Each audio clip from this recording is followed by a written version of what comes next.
authorized to declare a recess of the committee at any time. This hearing is entitled Implementation and Cybersecurity Protocols of the Consolidated Audit Trail. And I want to thank our guests and witnesses for being here today. I now recognize myself for 5 minutes to give an opening statement. Until now, there has been no single database that provides comprehensive and readily accessible data about market orders and executions across securities markets. Regulators tracking suspicious activity or investigating unusual events had to collect and aggregate large amounts of data from different markets and participants. Regulators needed one system that would permit them to track orders and executions across securities markets. The thinking was that a consolidated audit trail system or database that would help regulators keep up with new technology and trading patterns in the market would fit the bill. That's why, following the flash crash of 2010, the Securities and Exchange Commission adopted a rule to require self-regulatory organizations, including national securities exchanges and the Financial Industry Regulatory Authority, to develop and implement the Consolidated Audit Trail, or CAT, as a data repository to collect and accurately identify every order from origination through its entire life cycle, including any cancellation, modification, and trade execution for all exchange-listed equities and options across the U.S. markets. In January of 2017, the SRO selected Thesis Technologies LLC to build the CAT as the plan processor, and the SROs were to begin reporting trade and order data to the CAT on November 15 of 2017 of this year. Exactly 1 year later, beginning in November of 2018, the SEC's order currently will require broker-dealers to submit data, including certain sensitive customer information, to Thesis, the CAT plan processor. Many have voiced concerns about the cost of building and implementing such a system. Initial rough estimates by the SEC expect the CAT to carry a one-time implementation cost of $2.4 billion, in addition to a $1.7 billion cost in ongoing annual reports, which will be passed on to customers. Most troubling, however, is the amount of personally identifiable information, or PII, that will be required to be collected by the CAT, in my opinion. Not only will CAT be collecting such data points as Social Security numbers, addresses, and dates of birth of individual customers, but it will also gather identifiable proprietary transaction data that could potentially be reversed engineered and used for nefarious activities such as market manipulation. Let's not forget, even the SEC was the victim of a data breach of highly sensitive, personally identifiable information. April of 2016, the GAO identified weaknesses regarding information security protocols at the SEC and noted that the Securities and Exchange Commission's failure to implement an agency-wide data security program. Additionally, the SEC's own internal assessment, initiated once Chairman Clayton came on board, found that the agency had inadequate controls and that there were serious cyber and data risks. Concerns regarding data security are not unfounded. In September of this year, we learned of a software vulnerability in the test filing component of the SEC's EDGAR, or Electronic Data Gathering, Analysis, and Retrieval System. Because of this lapse in security, hackers were able to gain access to highly sensitive material, including the names, dates of birth, and Social Security numbers of 2 individuals. A recent report from the Government Accountability Office highlights how the EDGAR data breach only underscores what is now even of greater concern: the sufficiency of risk control mechanisms for the SEC approved in the Consolidated Audit Trail. The CAT system will be the most comprehensive repository of market data we have ever seen for all exchange-listed equities and options across all U.S. markets. Some have indicated that this database will be the world's second largest single database, only behind the National Security Agency. While I continue to express very serious concerns about the security of such extraordinary amounts of personally identifiable information being collected and held by the CAT, as well as who might have access to such confidential and sensitive information, I think that's a vital question. While the CAT may be a helpful resource for the SEC and even the SROs once fully implemented, insufficient data security controls will only undermine confidence in our markets. Today's hearing will examine the status of the CAT's implementation and the adequacy of existing data security protections regarding the storage and use of CAT data by entities that were part of the CAT Operating Committee, the CAT Plan Processor, and the SEC. It will also examine whether additional cybersecurity protocols are necessary to properly safeguard collected data, including that PII, personally identifiable information.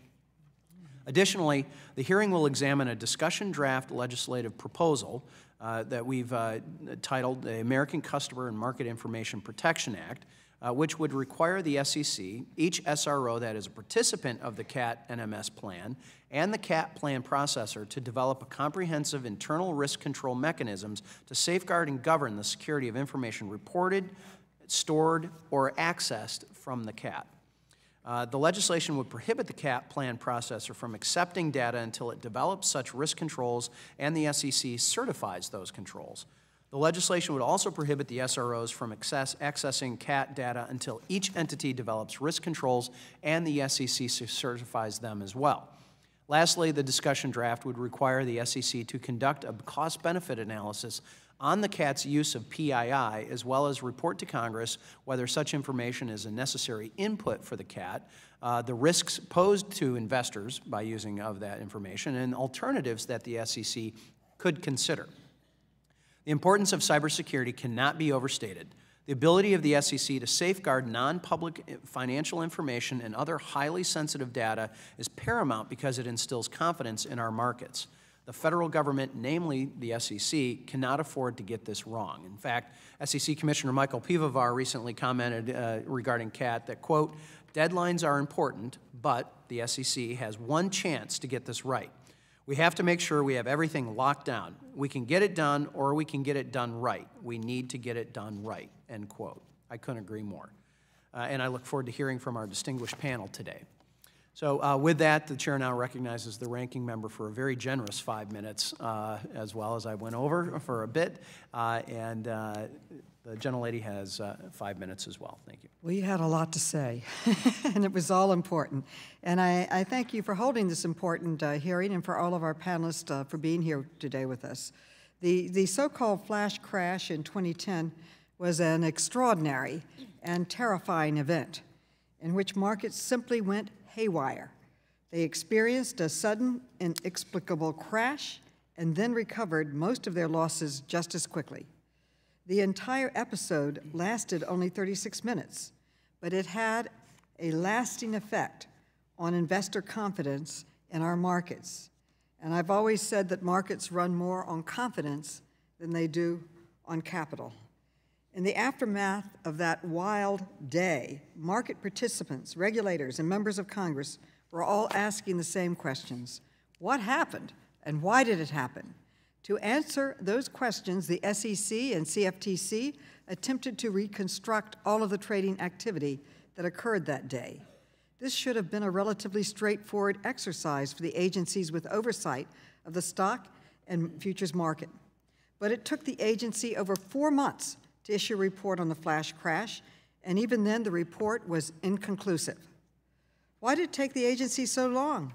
Because they didn't actually have a comprehensive system in place to collect all of the information about the trading that takes place in U.S. markets. And I must share with you, when Fold, head of Lehman, was testifying on the financial crisis, I asked him what is the one thing that we could do that would prevent it in the future. And it was to collect this trading information and have it in one place. So this is an important project for the stability of our markets and our economy. Instead, they were relying on a patchwork of audit trails operated by individual exchanges or other trading venues.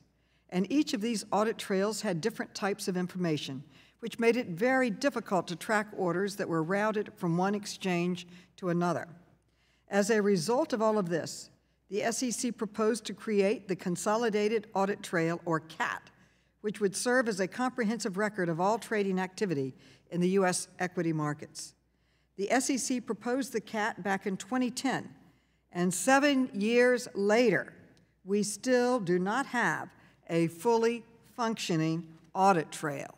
We can go to the moon, but we can't figure out how to have a fully functioning audit trail. I would say that this is an American scandal. The creation of the CAT has been subject to endless delays and too many missed deadlines to count. The CAT was supposed to go live 2 weeks ago on November 15th, but at the last minute, the exchanges charged with implementing the CAT requested another delay and stated that they could not start submitting data to the CAT on time. SEC Chairman Clayton rejected the exchange's request for for another delay. But the reality is that even though the deadline has passed, the CAT is still not up and running. I completely support Chairman Clayton in his demand to start right now. Some market participants have raised concerns about data security due to the large volume of confidential information that will be stored in the CAT. The plan for the CAT, which was approved by all of the exchanges and the SEC, does include data security standards, and I'll be interested in hearing whether our panel believes these security data standards are strong enough or need to be enhanced. So I want to thank all of the panelists for appearing today, and I yield back my time, and I am under budget and on time. Well, that's what we need the CAT system to be, yes. right? If you average it out, we took our 10 minutes. So. Okay. Well, thank you. I appreciate the gentlelady's attention to this, and today we welcome a great panel. I appreciate them all being here. First, we have Mr. Mike Beller, CEO of Thesis Technologies, LLC. We also have Chris Concannon, President and Chief Operating Officer of the Chicago Board of Options Exchange. Welcome. We have Tyler Glash, Executive Director of Healthy Markets Association. And last but certainly not least, Lisa Dolly, who is the CEO of Pershing, LLC. And we welcome our panel. Thank you very much. And with that, Mr. Beller, you are recognized for 5 minutes. Thank you, Chairman Huizenga, Ranking Member Maloney, and members of the subcommittee for inviting me to testify. The Consolidated Audit Trail is a vital step forward to dramatically improve the regulation and protection of the U.S. capital markets, and I applaud the committee for organizing this hearing and playing an active oversight role in this area for the benefit of all investors. My name is Mike Beller, and I'm the Chief Executive Officer of Thesis Technologies, the parent company of Thesis CAT, which is the plan processor designated by the CAT NMS plan. I'm a technologist and financial technology business executive with over 30 years of industry experience. In 2010, in response to the flash crash, the Commission began working on a rule to develop the CAT. As Chairman Clayton recently stated, the CAT is intended to enable regulators to oversee our securities markets on a consolidated basis, and in so doing, better protect these markets and investors. The SEC's final rule was adopted with bipartisan support in July 2012. In accordance with the rule, in February 2013, the SROs, acting together as CAT NMS LLC, issued an RFP for a firm to be designated as the plan processor to build and operate the CAT system. We were one of over 30 companies that expressed an intent to bid. In November 2016, the SEC unanimously approved the CAT NMS plan, and in January 2017, after a 4-year bidding process, Thesis Technologies was selected as the plan processor. On April 6th, 2017, only 7 months ago, Thesis Tech and CAT NMS reached a contractual agreement known as the Plan Processor Agreement, and Thesis established a subsidiary known as Thesis CAT to execute its responsibilities under that agreement. When we began this process, we viewed the CAT as an opportunity to apply our expertise to meaningfully upgrade the regulatory infrastructure of the markets. This is a powerful expression of our mission of better markets through technology. The CAT improves on existing systems by significantly increasing the information available to regulators, allowing them to better track orders and identify the individuals involved in trading activity, and we believe the CAT will drastically reduce the amount of time and effort required to find and stop bad actors in the market. From the outset, we have focused on cybersecurity as a unique challenge and responsibility in the context of CAT. While cybersecurity was our priority in developing a CAT solution, the project was hardly our introduction as professionals to the critical importance of cybersecurity. I personally was introduced to the issue in a very visceral way almost 30 years ago, on November 2nd of 1988, when systems I managed were attacked by the first wide-scale internet worm, the Morris internet worm. In 1988, there were only approximately 80,000 computers on the internet. And the worm spread from one computer to another through the internet with ease. The analogy I often use is that at the time, none of us had good locks on our doors, but the internet was like a small town 30 years ago, and we could perhaps be excused for not locking our doors and not expecting anyone to break in, but times have changed. The internet is now a global platform connecting billions of people. Very often, when building systems, firms focus heavily on securing the perimeter, making sure there are good locks on the doors. But once the perimeter security is breached, Systems inside the wall are entirely too vulnerable, as we saw in the case of the Equifax breach. In developing our solution for the CAT, we adopted best practices using multi-factor authentication and encrypting all data both at rest and in transit between systems, but beyond that, we determined to build the system with a security-first mindset, where cybersecurity is not an afterthought, but is built into the systems and processes from the start. By building encryption technology into the very storage and query systems of the CAT from the ground up, we have designed a system that not only has very strong perimeter, but if breached, has an array of extra protections to limit the information a cybercriminal can obtain and to make it easier to detect a breach when it happens. So in conclusion, we at Thesis believe that the CAT is an important step forward in the regulation of our markets. From the time we signed the contract 7 months ago, we've been hard at work assembling our team, working with the SROs and the industry to develop specifications, and building out the CAT's technical and operational components. We look forward to deploying and operating the CAT with all stakeholders, having confidence that the system is safe and secure, and having had sufficient time to discharge their various requirements and responsibilities. Thank you again for inviting me today, and I look forward to answering your questions. Thank you. With that, Mr. Concanon, you are recognized for 5 minutes. Thank you. Mr. Chairman, members of the subcommittee, I am Chris Concanon, President and Chief Operating Officer of CBOE Global Markets. I have over 20 years of experience as an exchange executive, trading firm executive, and a regulator. CBOE operates 6 national securities exchanges consisting of 4 options exchange and 4 equity markets. We operate the largest U.S. options exchange. We are the 2nd largest U.S. equities exchange operator. CBOE also operates a U.S. futures exchange, the largest European exchange, and a foreign exchange platform. I'd like to thank the subcommittee for inviting me to testify today regarding the Consolidated Audit Trail, or CAT. In August 2012, the Securities and Exchange Commission adopted Rule 613 under the Securities Exchange Act of 1934 to require securities exchanges and FINRA to submit a national market system plan to create a consolidated order tracking system. The primary rationale behind the establishment of the CAT was to improve upon and consolidate a regulatory framework that at the time was supported by disparate audit trail sources. The SROs initially submitted a CAT plan to the SEC on September 30th, 2014. The Commission approved the CAT plan on November 15th, 2016. For several years, including during the last year since that approval, the SROs have been working diligently on execution of the CAT project. This has entailed, among other things, a comprehensive bidding process to determine the operator of the CAT plan processor, selection of the CAT plan processor, negotiations of a contract with the chosen entity, and commencement of the building of the CAT itself.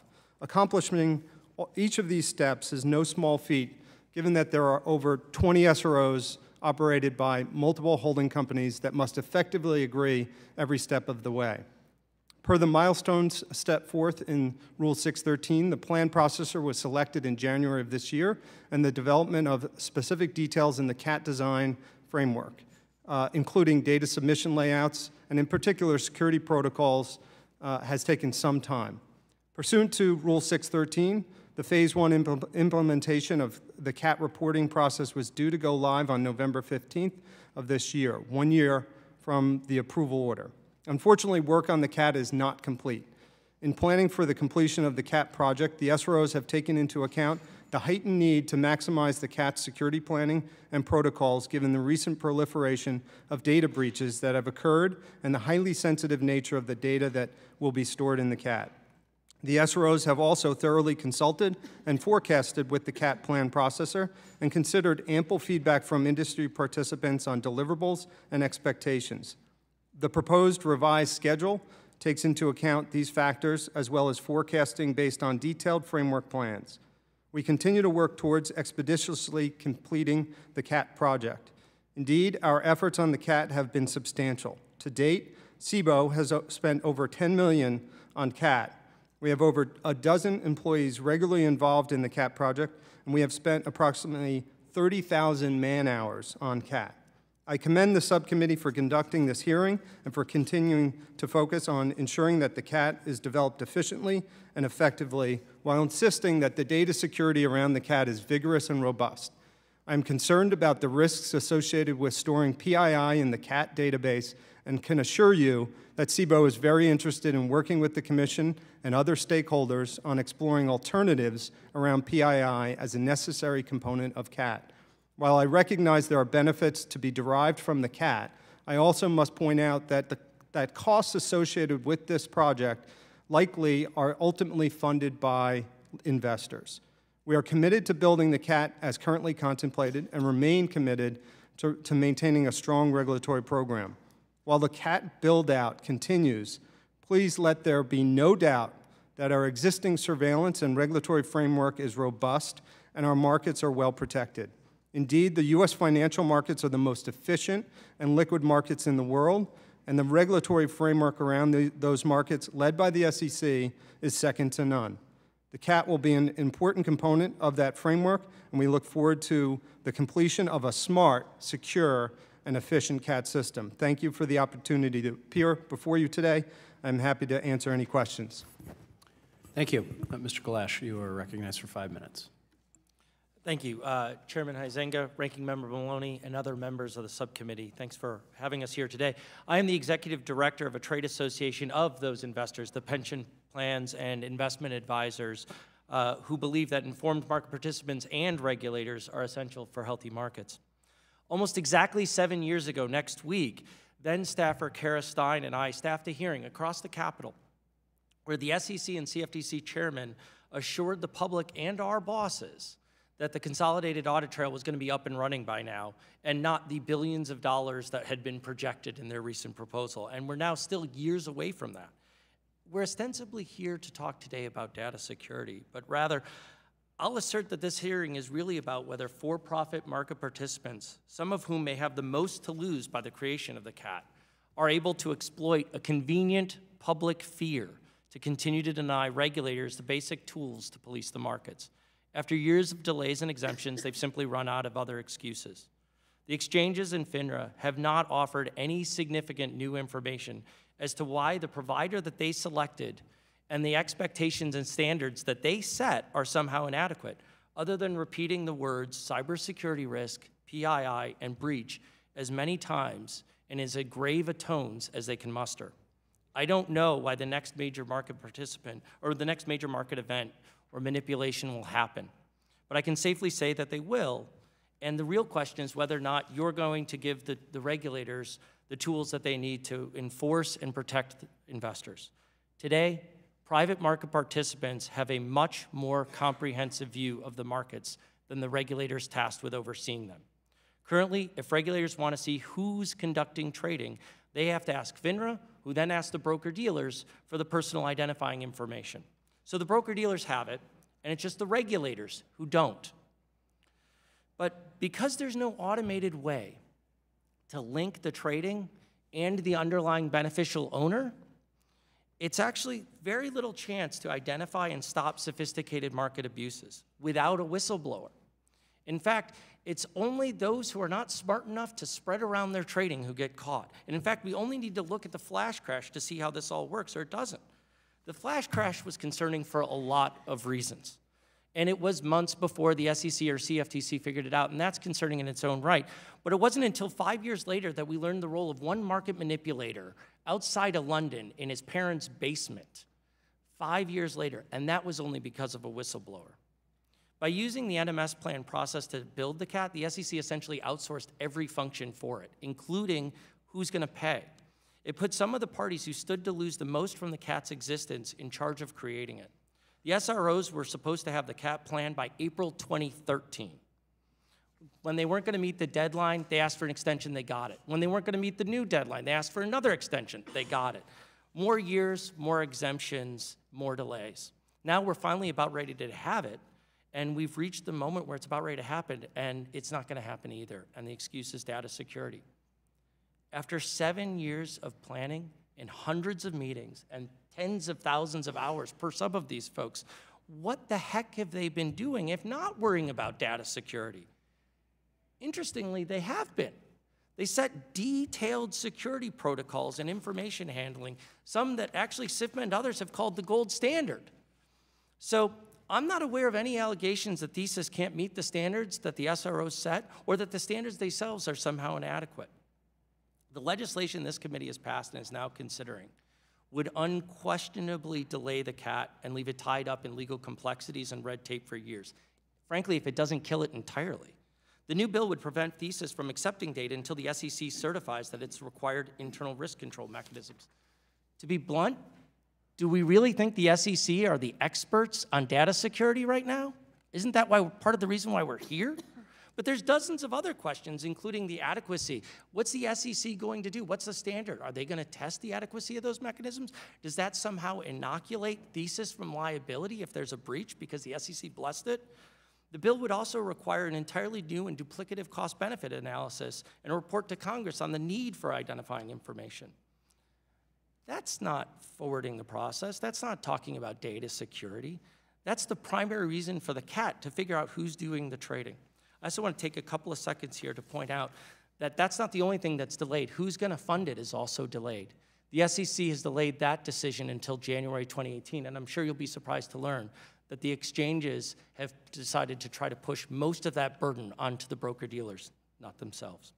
Longer term, I hope you push for the Consolidated Audit Trail. I apologize for just a moment here. I hope that you push for the Consolidated Audit Trail to be implemented without delay, to include futures, and I hope you end the NMS plan process that got us into this mess. Thank you. Ms. Daly, you are recognized for 5 minutes. Thank you, Chairman Heisinger, Ranking Member Maloney, and distinguished members of the subcommittee, for the opportunity to testify today on behalf of SIFMA and share our views on the implementation plan for the Consolidated Audit Trail. My name is Lisa Daly. I am the CEO of Pershing, which is a Bank of New York Mellon company. Pershing is custodian for over 6 million U.S. institutional and retail clients, and we safekeep on behalf for those clients more than $1.5 trillion in assets. This subcommittee's review of CAT implementation is incredibly important and timely. There's a great value in a workable, secure CAT, but the implementation issues remain largely unaddressed and incomplete, and quite frankly, there is concern remaining over the security of privacy issues. When the CAT is fully operational, as mentioned before, it will capture all customer and order event information for equities and listed options from the time of execution, becoming one of the world's largest databases. In fact, every day the system will take in over 58 billion records, orders, executions, quotes, and will maintain this to become a 100 million data point database for institutional and retail investors and their unique customer identifying information. So despite the unprecedented amount of sensitive information being stored in the central repository and the associated data protection concerns, the technical specifications that have been released to date do not alarmingly include many details around data security and protection. And as the SRO's initial reporting deadline approached and passed, Thesis had not yet hired a chief information risk officer who would be responsible to review and implement the data security policies and procedures to ensure the protection of CAT data as required by the CAT NMS plan. The SEC and the SRO should make the case that PII is actually necessary for CAT. If sensitive identifying information is included in the CAT, then the SEC and the SROs must provide better assurances on the data security that they have to date. Financial firms and regulatory agencies share a common goal in securing and protecting the data entrusted to them by clients and financial institutions, and this issue trumps everything else. In addition to the question of the usage of CAT data, all of the 22 SROs and the SEC will be allowed to download any or bulk data from CAT into their own systems. And the NMS plan requires the CAT to accommodate up to 3,000 users access to that data. As a result, the protection of the data depends not only on the security of the CAT system, but also the security of each of the SROs, plus the SEC. SIFMA believes the draft legislation being discussed today would be a benefit to the protection of this information. At this point, we think there should be a delay in the CAT implementation to allow the SEC to examine the need to include PII in the CAT, and if the SEC decides that such information is necessary, it is absolutely imperative that the CAT's data security protocol be strong and secure. The CAT NMS plan should also be amended so that no PII or identifying trade data can be extracted from the CAT processor. Rather, the regulators should perform surveillance within the CAT security perimeter. A delay is also required to allow additional time for the broker-dealer's CAT implementation. Once the technical specifications have been finalized, broker-dealers should have a minimum of 12 months to complete the implementation and testing based upon final specifications. Going forward, a collaboration among industry participants, the SROs, and Thesis could really provide the opportunity for CAT to be informed by the insights and interests of all those affected and all the market participants so they can be incorporated and provide for a successful CAT construction and implementation. There is still time to get this right.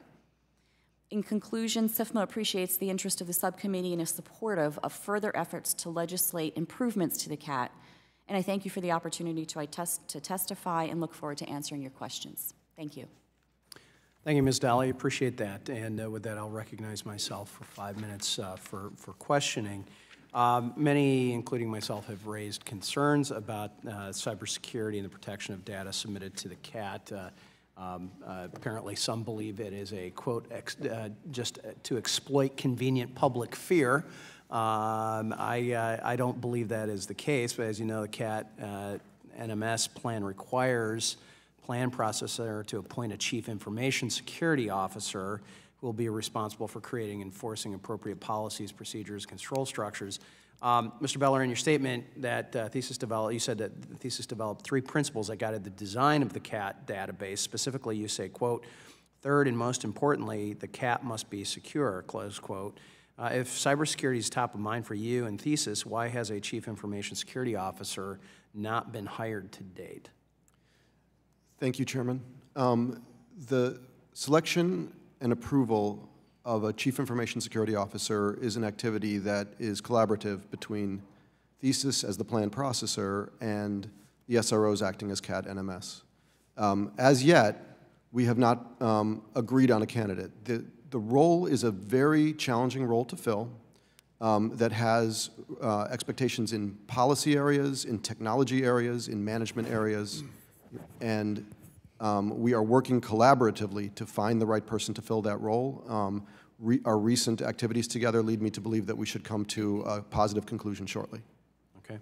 Mr. Concanon, is this simply a private companies trying to, quote, exploit convenient public fear for the concerns that you have been expressing? I think the evidence is pretty clear that we're not exploiting public fear when we see so many breaches that have taken place, including our own government, which has been breached multiple times, and some of the most sophisticated agencies of our government have been breached. So when I think about the information that we have planned under the current construct to put into the CAT, I'm more than concerned that we're putting, in fact, all of your Social Security numbers, as designed, will be in the CAT. And so we all sitting around this table should be concerned how we protect that information. Has Thesis presented any CISO? Mr. Beller had said it's a collaborative process. Have they presented any candidates for that CISO position? And if so, why have they been rejected or not? So we have, first of all, that entire space is very difficult to find candidates. It is one of the hottest employee spaces. We've had difficulty trying to attract cyber specialists. So it's a very difficult role to fill. This is a senior cyber expert that we're trying to find. We have looked at candidates.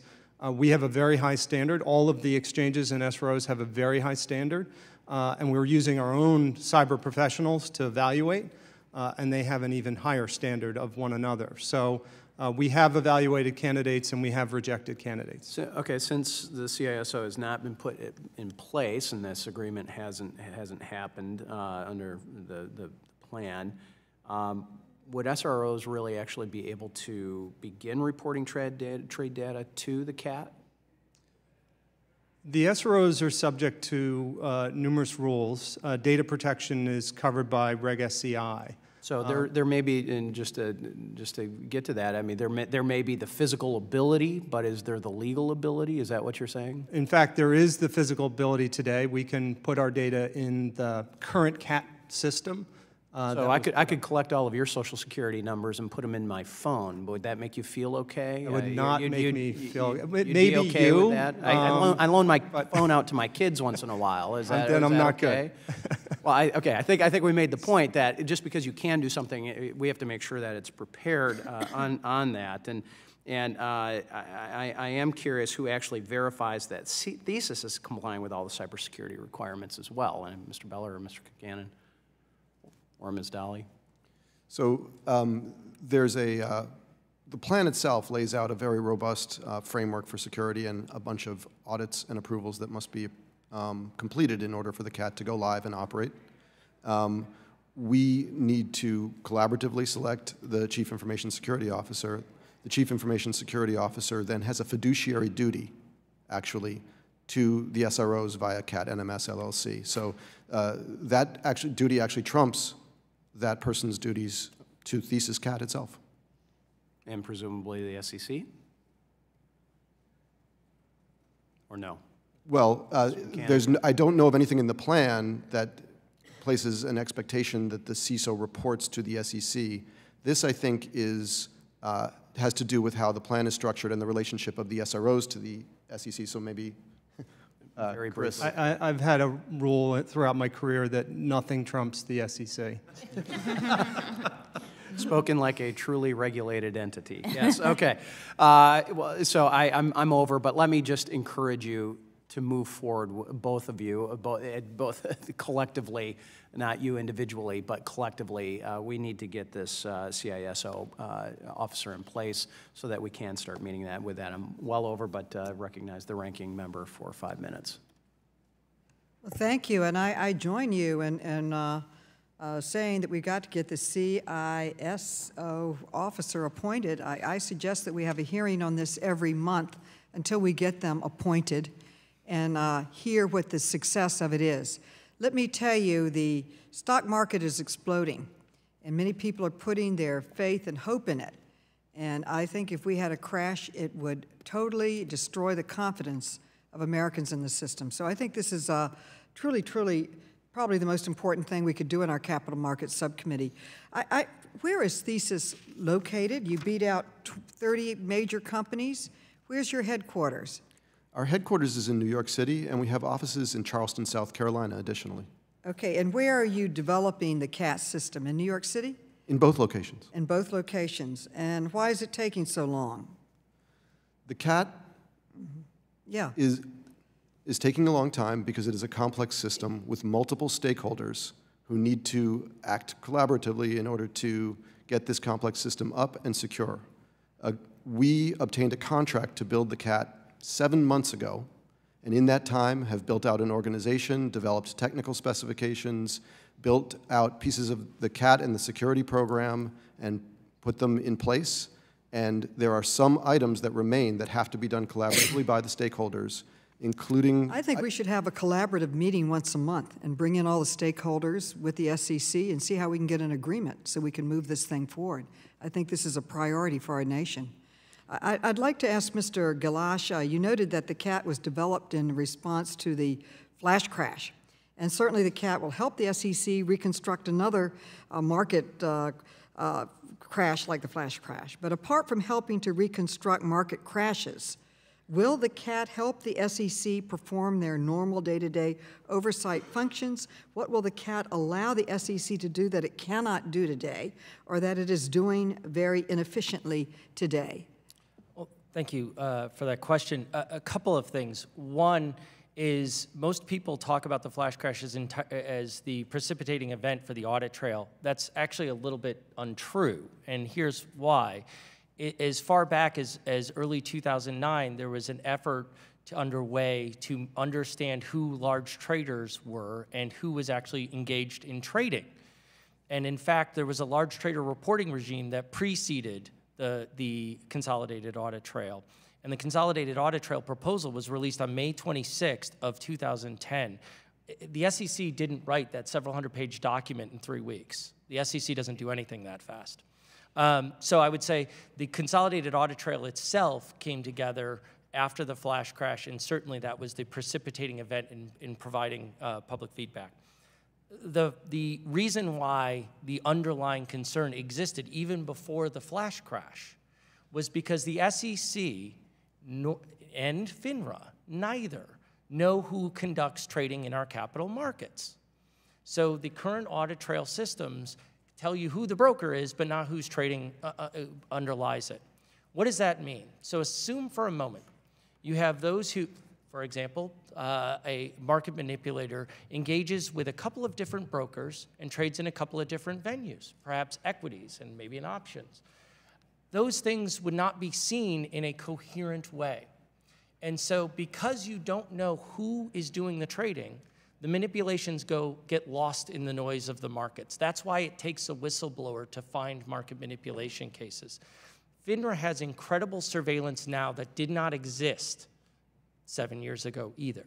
They've actually put in 99.5% of equities trading goes into FINRA's pipe for surveillance. But even with that, it's still only the stupid who get caught.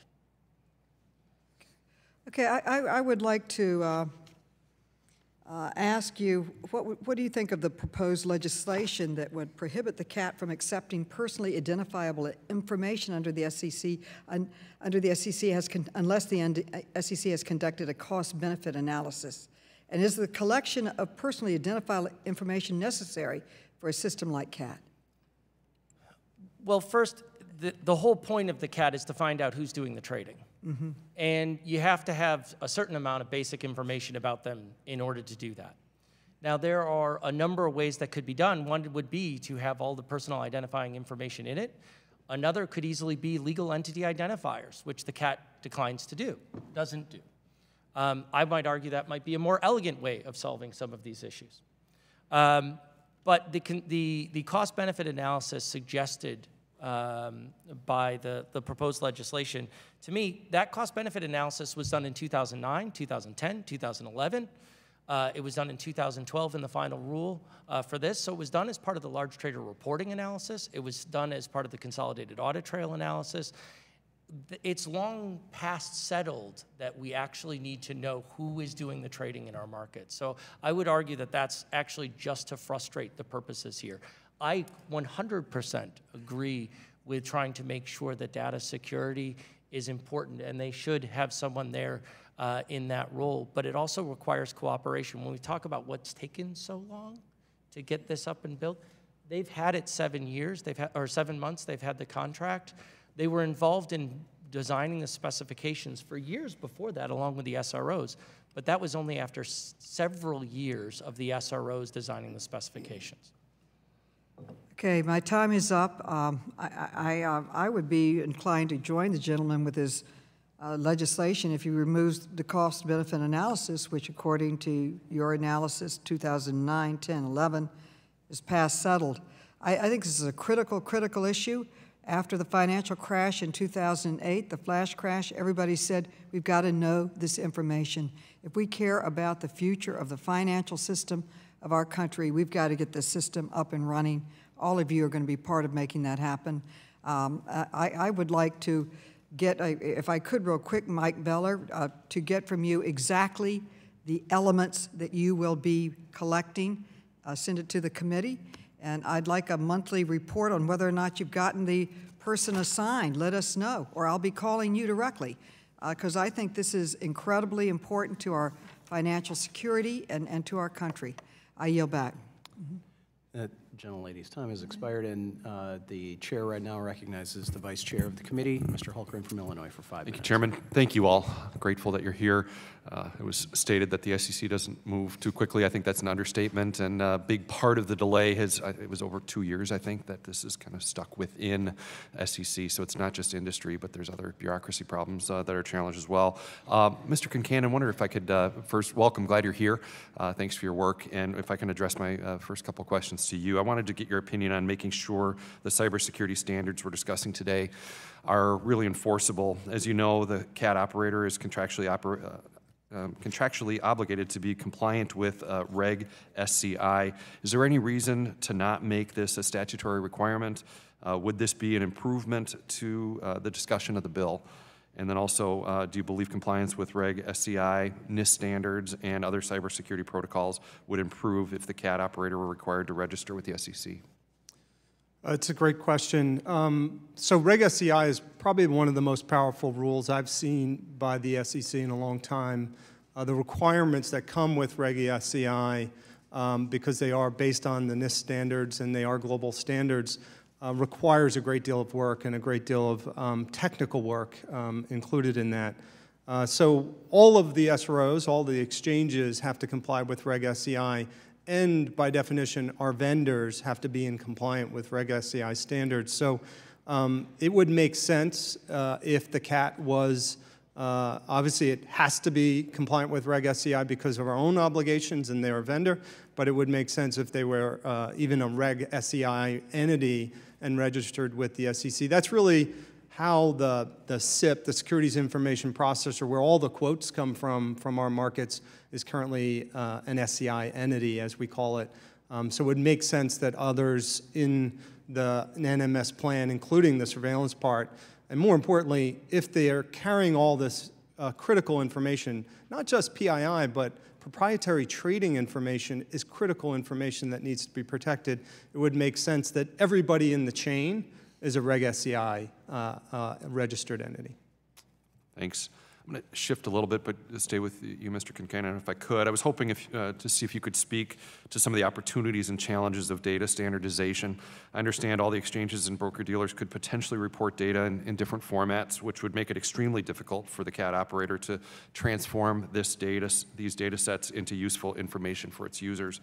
What steps should be taken to ensure data standardization processes are as frictionless as possible? It seems like this could be maybe an opportunity to minimize costs. So I wonder if you have any thoughts on that. Yeah, this is a critical element that is less talked about because it's in the technical details of how orders are and information is sent into really any database that we use for surveillance today.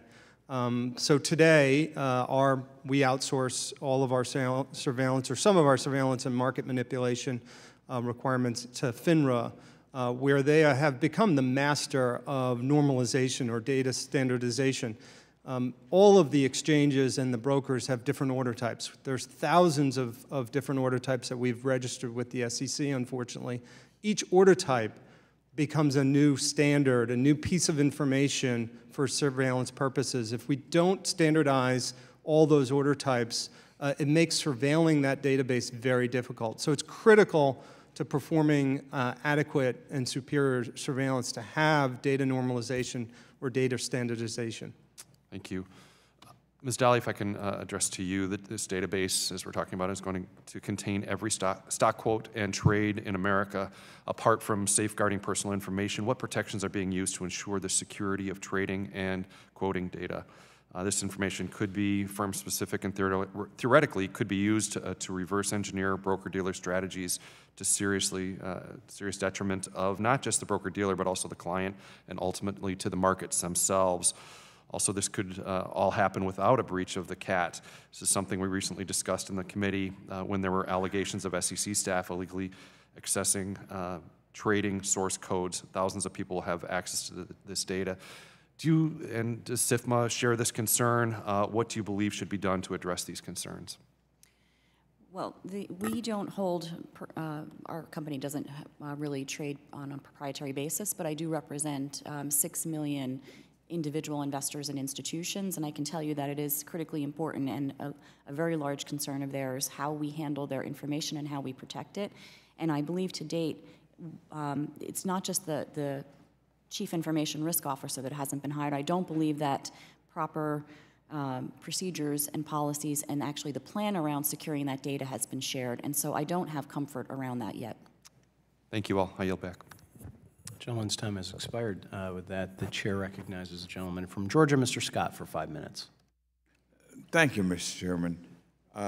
Ms. Daly, I read your testimony, and it's very interesting, and I agree with you. But I'd like for you to highlight, if you could, what you did in your report, some serious data security and implementation concerns. And of course, paramount was the one in which the failure of the CAT system processes not having a chief information security officer in place before the first reporting deadline. Also, I've been getting some calls from some of our friends in industry for a further delay of the November 2018 reporting deadline. And I'd like for you, if you could, share with us that aside from maybe a full delay, could you talk about what can be done in the short term, in the next couple of months, that would make firms like yours, and quite honestly, all of us in America sleep a little better? Because there is some struggling as to how far delay, what to delay. What can we do right now in order to do this? And Ms. Dolly, as you go through this, we do have people who may be tuning in on C-SPAN, American people. What is CAT, they're probably saying. And of course, we know it's the Consolidated Audit Trail. But if you could sort of walk us through that too, what we're talking about here, and some suggestions from you as to what is most immediate that we need to do. If I missed any of those questions, just let me know. Sure. So I think what we can do immediately is two things, maybe three, but first we need to work together in order to finalize the specifications, the technical specifications for CAT. So I mentioned that the implementation deadline of November would be very difficult because firms need at least 12 months in order to implement. We haven't received the specifications to date, and we are already a month into this now. So I'm down to 11 months to be able to implement. And this is a large project for most firms, and we absolutely need a year to be able to design, create, and construct the solution. So that delay is not really kind of sticking our feet in the mud. It's just reality that we need at least 12 months in order to be able to implement once we receive the technical specifications. So getting those technical specifications out will hasten our ability to comply and participate in CAT as an industry. Well, let me ask you also, you also mentioned in your testimony a call for a serious cost-benefit analysis. Would that be helpful? And also with that analysis, you wanted to add the consideration of whether personally identifiable information, or PII, should even be collected in the first place. Would you comment on that? Certainly. I think that there are ways that we can move forward without PII being collected so that the regulators and the SROs can perform the surveillance that they need to perform and should perform to be able to provide for and promote a healthy and secure capital market for both institutions and investors. And it might be in a more immediate way forward through the large trader rule, through the legal entity identifier. If we could start there, that might be a more immediate way. But what I would recommend is a collaborative effort on a way forward between the industry and the SROs and regulators. Yeah, and I agree with you on that, and I think that is a very, very important point. Mr. Concannon, in your testimony, you acknowledge that the work of CAT is incomplete, and you cite data security concerns as a basis for that delay. Could you share with the committee today the efforts being done at the CAT Operating Committee to implement the data security protocols required by the CAT plan before November 15th reporting deadline? Great question. So the SROs that are responsible for delivering the CAT have been working diligently now for years, not only designing but also working with Thesis to build and implement. We meet not once a week, but several times a week. every week, 4 hours on hours, and we have subcommittees that are meeting. We have built out a group of our own cybersecurity specialists to work. So we're in parallel working on the cybersecurity plan that the CAT will ultimately have, while we're also out looking for a cybersecurity specialist to be employed by the CAT. So we are not standing still waiting around for this person to show up. Every SRO sitting at the table is hard at work, and they're putting their highest professionals into the CAT process to make sure we deliver this CAT. Thank you very much, Mr. Chairman. Gentleman's time has expired. With that, the chair recognizes the gentleman from Maine, Mr. Poliquin, for 5 minutes. Thank you, Mr. Chairman, very much, and thank you all very much for being here today. This is a very, very important issue. All of us here on the committee and here in the public sector have a responsibility to make sure our markets are protected and remain liquid and secure. This is still America. People like to invest, like to buy part of our economy, and they certainly have, should expect their data to be secure. And on the same time, I understand that the regulators are in the business of making sure that we have an opportunity, have the tools that we need, the data that we need to make sure you catch bad actors. I worry about everything. You do that when you come from rural Maine. I worry about our small investors. Let's say you're a nurse in Lewiston, Maine, and you're a single mom, you got a couple kids, you have aging parents, and you see how expensive it is to care or help care for your parents as they get older. You're trying to save a little bit of money, but you don't want to keep it under the mattress, and you know you're getting almost nothing in cash. So you say, I want to buy 100 shares of Walmart, and I want to buy it through my local broker. Because I like Christmas, and I buy my Christmas lights and my ornaments from Walmart, so that's a great way to invest in America. So I'm giving this information to my broker, who I am. He or she puts the order in. You get a confirmation back that, in fact, the trade's been executed at a certain price. Now, my question to you is the following. If something goes wrong with that mom who's a nurse in Lewiston, Maine, with that trade or with her account, does that represent any kind of disruption to our capital markets? I would say probably not. So my question is the following, is that, look, let's just call a spade a spade. We got a real problem with data security in America. Whether it be the federal government, whether it be Equifax, or whether it be folks like Wells Fargo who have been misusing very sensitive personal data. Now, I have a concern that we're building a new system here to make sure we watch out for bad actors who could adversely or illegally influence the market trends. I understand that. But you're putting a lot of data in one place. A lot of data in one place. And that concentration, maybe over-concentration of data, concerns me. Mr. Gellish, am I pronouncing your name right? Or close enough? Close enough. Close enough. How many pieces of data per day would run through the CAT system when this thing is up and running, roughly? Billions? 50. Mr. Kincannon. It's close to 60 billion events per day. 60 billion events per day. Okay.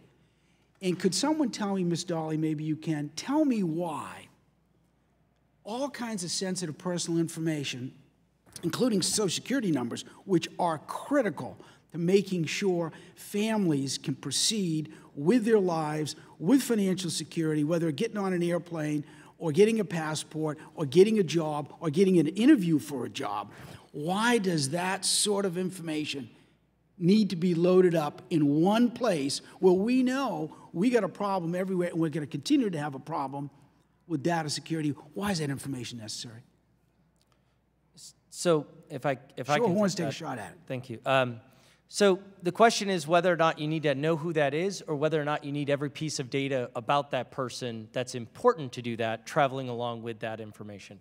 I would say those two things are different questions. Okay, and what is CAT doing now? What is being done such that CAT will be up and running when it comes to this sort of data? Is it necessary? Is it overkill? I'm talking about for the little investor in rural Yeah, Maine. I'll say the little investor, and I'll also say, you know, our members are also investors who have a lot of those people investing in them too. It's their information as well. So, be it a large pension plan or something else, it's also a lot of those people. And I would say I 100% agree. The information security is extremely, extremely important. What's equally important for them is to make sure that the market doesn't do something like a flash crash, because that'll get them to lose their investment. That'll also get them to say, I am going to put the money under the mattress again, and instead of buying my 100 shares of Walmart. And that's what happened after the flash crash, actually. A lot of money did come out of mutual funds as a result of that. So one of the things I think we really need to focus on is say, look, what is the primary objective? The regulator needs to know who's doing the trading. That's a simple need. The regulators have known that for now decades. And they don't have that information. At the same time, how do you be able to do that without having Social Security numbers traveling along with order information? I would say there actually was an elegant, again, I reiterate it, there was a somewhat elegant solution from legal entity identifiers and basic information and cross-referencing that. I thought that that would be a solution. Unfortunately, that's not the way the plan was developed. That's not necessarily the way this has moved forward.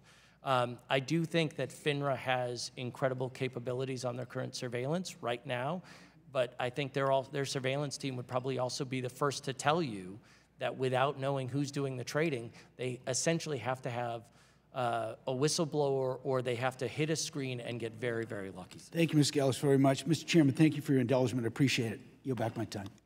Gentleman's time has expired, and we are getting some conversations going over here too, because I think this is a critical point in this whole discussion. What is it that moves markets? Is it the individual investor, or is it an institutional investor? And that may be some area where we need to explore that. So with that, the chair recognizes the gentleman from Illinois, Dr. Foster, at this time. Thank you. Let's see, I guess there's a question for Mr. Concanon or Beller. I assume that there was a rather detailed cybersecurity specification as part of the vendor selection process for this. And did this include things like, you know, the NIST specification for cyber procedures and so on? The plan, thank you. The CAT NMS plan, as published, contains an enormous amount of prescriptive information on security. In fact, I would have to say that it is the most comprehensive information security program that I've ever seen specified in my life. It includes background checks and fingerprinting of employees and contractors, physical security of facilities, a requirement to encrypt all data in transit and at rest, meaning when it's moving through the system and when it's on computers themselves, to segregate personally identifiable information from all other information, and to ensure that personally identifiable information is not returned as part of the normal use of the CAT. In fact, there's special rules to protect the personally identifiable information so that only specific users can be empowered to have it. And those users must have a need to know, and there's further cybersecurity restrictions there. So right. It's a very comprehensive. Personally identifiable information, that's at the firm level, the individual level? Individual level. Individual. So this is like one trader inside a firm, for example? Yeah, or one customer of a firm. Right, okay. And so I had a question of, you know, your testimony refers to sort of defense in depth where you have, you know, cloud-based storage. Now, when you refer to cloud-based operations, does that mean there are other users on the same silicon of this, or do you have a dedicated, will all the CAT information, when it gets aggregated, be by itself in a room by itself, or are there going to be one of these things where you're selling computer time to, you know, anyone who's interested?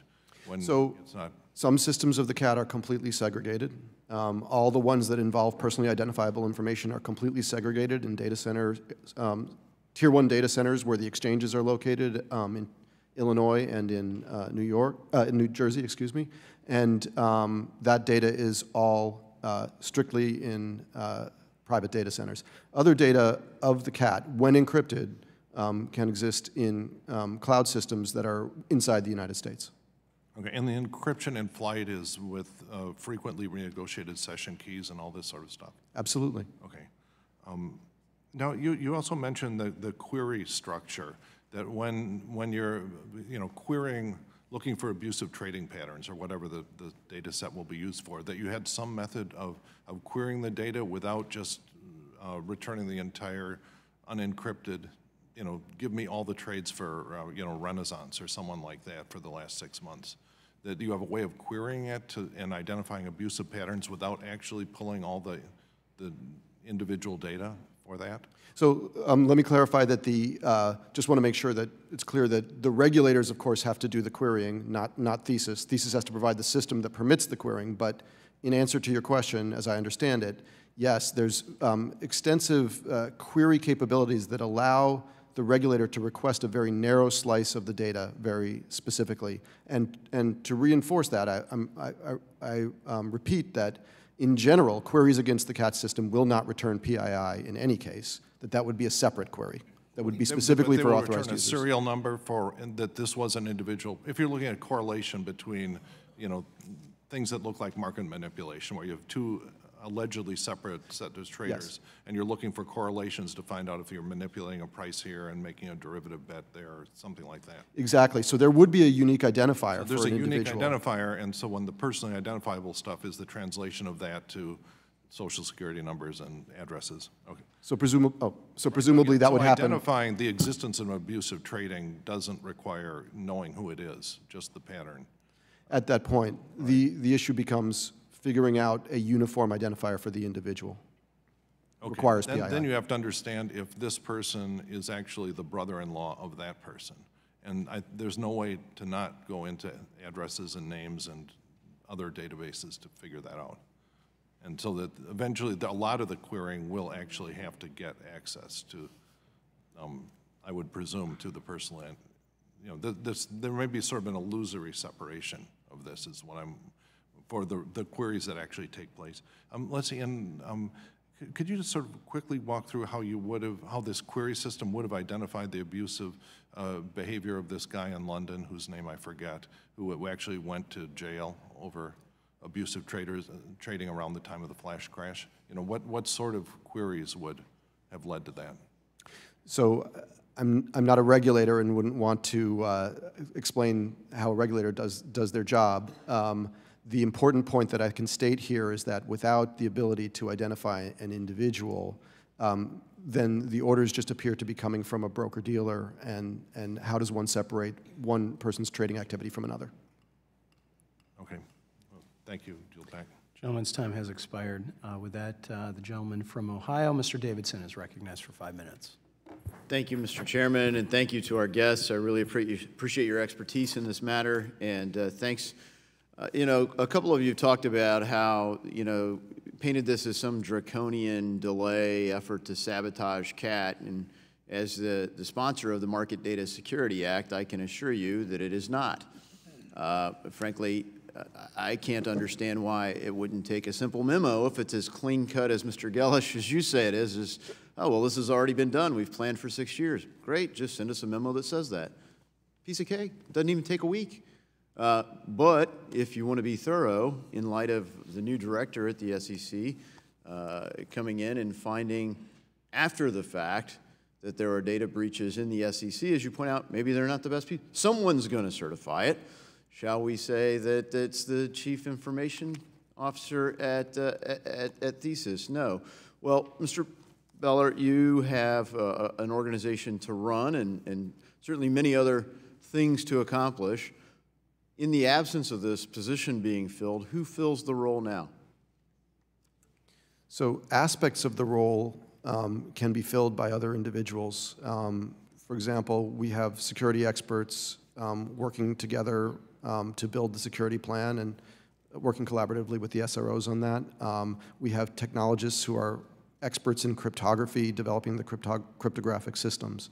But there are parts of the role that have to be fulfilled according to the plan by a chief information security officer who has certain fiduciary duties and responsibilities, and those we have no way around. Does that person somehow mitigate your responsibility as the CEO for everything that happens or fails to happen in your organization? Not at all. Mr. Concanon, has Thesis presented any CISO candidates Yes, we have been evaluating a number of candidates for a period of time, and it's, as I mentioned earlier, it's quite a hard role to fill. It's quite a hard role to find adequate candidates. What's the wisdom in your mind of going forward without someone who owns the responsibility for this security? Is a CEO at Thesis adequate accountability for data security, or should this position be filled? As much as I will hold Mr. Beller responsible for anything that breaks in the cat, we do need a cyber specialist sitting in the seat.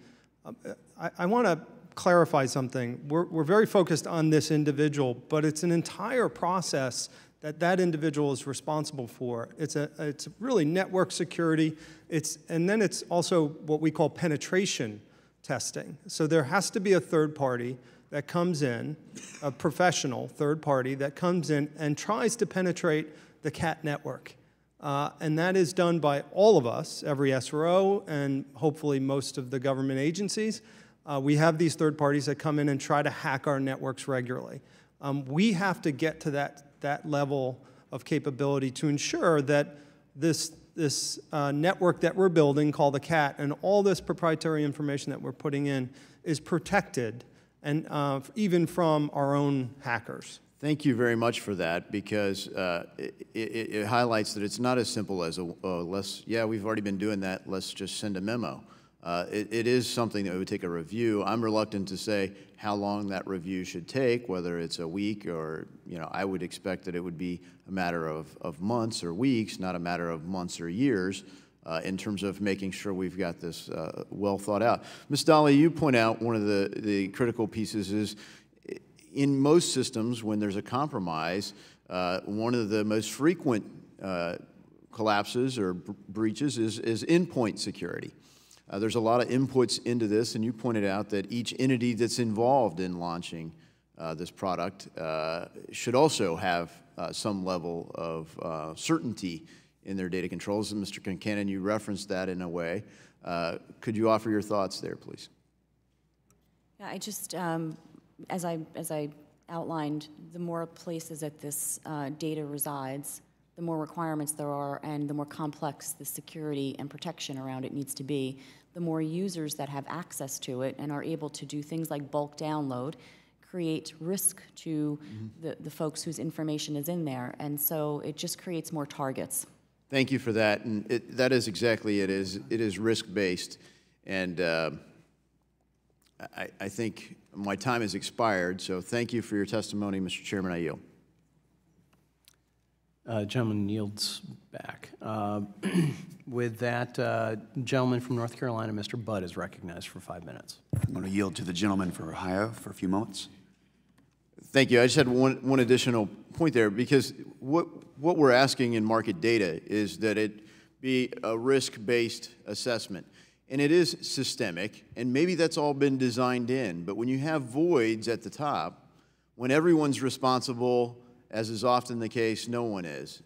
And the concern is that this is going on. The concern is that it's gone on in the regulator, SEC. So doesn't it make sense? So what would be the downside of making sure that we get the product right? And when I think about it, and I hear the thing, we don't have the instructions, I think about other products, like operating systems. Part of the reason, these devices were so successful, and the one that I care to carry more is they found people to be able to write apps for it. And so people had to have access to the code. However, having access to the code creates some security risks. So how do you keep that under control? But what's the status of being able to get that and assure us that we have the risk controls? Mr. Concanon. Thank you. I want to clarify one fact that we've been wrestling here, and it hasn't been mentioned. We have the most robust surveillance mechanism on the planet. We have professional regulators across the country that are surveilling all of the data, every trade that takes place in our market. So we're not even though some other witnesses mentioned that we're at risk and there's manipulation going on, we're catching manipulation every day. We're catching manipulation across client accounts. We're catching manipulation across markets and across products. So we have some of the most robust surveillance. So when I think about getting it right, I feel very comfortable that we are very protected. All of our investors are protected by the professionals that are defending our market. Thank you. I yield back, Mr. Budd. Thank you. And Mr. Concanon, to continue, so given the relatively limited flash crash activity since 2010 and the clearly increasing risk of cyber incursions that we've seen, it looks to me that the risk calculation concerning the CAT, or the Consolidated Audit Trail, it's really changed. It looks like what we're trying to address, the flash crash, is less likely, and the problems that a single point of failure would cause are actually more likely. So is it your view as well, and can you talk about the way that the risk environment has changed for this project and how that's changed over the time? Sure. First of all, there has been this misunderstanding that the CAT somehow stops flash crashes. It has nothing to do with stopping flash crashes. It's a database. It's a database where we house information. In fact, we had a mini flash crash in August of 2015, and we were able to replicate the market behavior very quickly, and the SEC were able to issue a report because they actually hired Thesis to write MIDAS, which is a database that they use to look at the market and study the market and analyze it. First off, as I think about it, the material, the data that is going into CAT, both in phase 1 and eventually PII data, but even just the phase 1, is proprietary trading information of not only investors, but market makers and proprietary trading firms. And it can be used to manipulate our market. So the first phase of CAT is critical data going into a database that we need to protect. And I would agree with you that cybersecurity is the #1 concern right now, given all of the evidence that we've seen by some of the most technically sophisticated operators that they too were hacked. So we need to have that as our first line of defense while we build this system. It's okay to take time to get it right because we have the best surveillance mechanisms today provided by the exchanges, the other exchanges that don't sit here, and FINRA. Thank you, Mr. Concanon. Ms. Dolly, in the remaining time I have, you note in your testimony that the draft CAT specs have been released to date. They don't have a lot of data on, or a lot of details on data security and protection. So in your opinion, what's missing in regards to what's been released so far? Really just about everything. We haven't received very much around cybersecurity and the protection that we would demand and need to protect institutional and retail clients. Good. So I don't believe that has been issued to date, and it would be a responsibility, I would imagine, of the CISO when they're hired. Thank you, Ms. Dolly. I'm out of time. Yield back. Gentleman's time has expired, but we are hoping, if it's all right with our panelists, to do a quick second round as well, if you've got the time and the ability to stay. There's interest on, I think, on our side as well as the minority side. We do have one more person. I believe, Mr. Gonzalez, are you prepared? Who would like to go forward? You were recognized for 5 minutes. Thank you. The question is for Mr. Beller. And the question is, the CAT plan expressly requires that the CAT include industry standard data controls, including the cybersecurity framework established in the National Institute of Standards and Technology.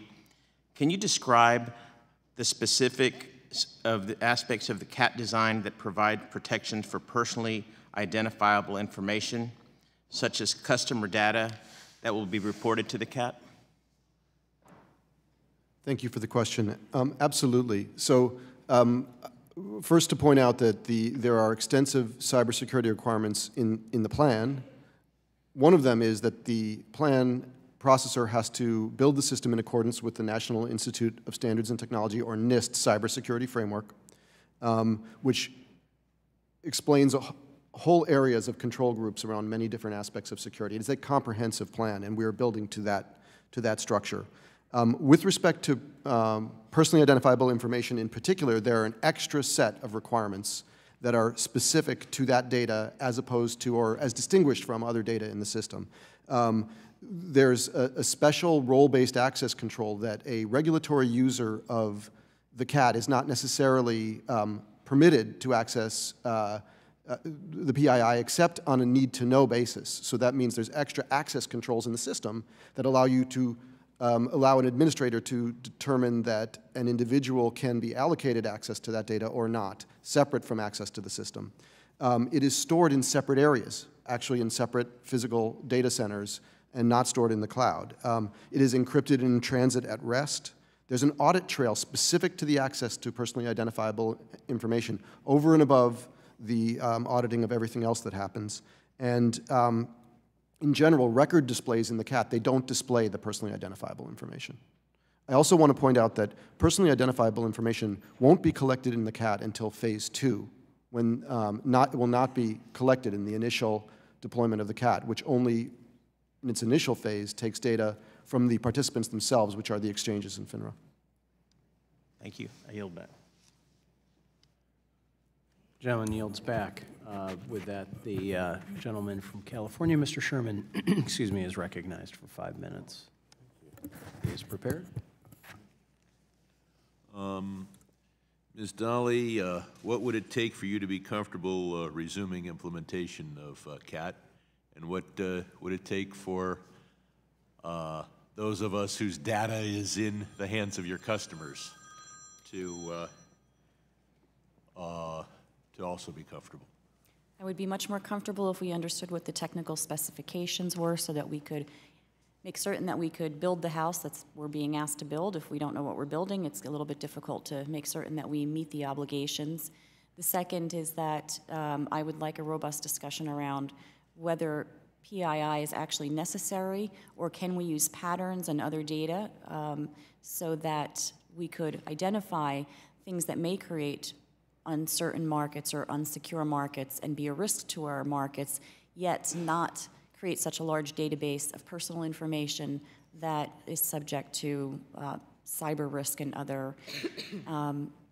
And I would certainly be open to figuring out a way, a collective dialogue that would help us to move the implementation forward with insight and influence by all participants. We all have, quite frankly, a vested interest in a secure and healthy capital market, but we also have a vested interest and we have an actual duty to protect clients' and investors' private information.